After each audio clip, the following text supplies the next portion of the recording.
नांदेड जिल्ह्यासाठी किती भयानक रेड अलर्ट दिलेला आहे।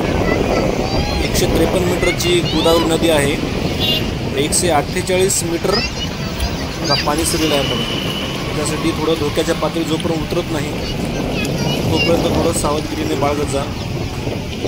निसर्गाचा खूप हा कोणाच्या समोर कोणीच काय करू शकत नाही बघा। जोपर्यंत आपण आहोत सुरक्षित आहोत बघा।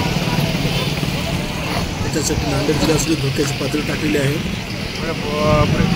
आपण जपून वागणे, जपून राहणे।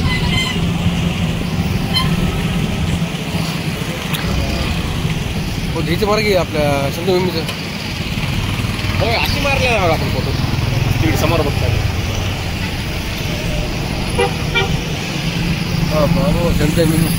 फोटो बघते, फोटो बघितला केवढा जमवली तर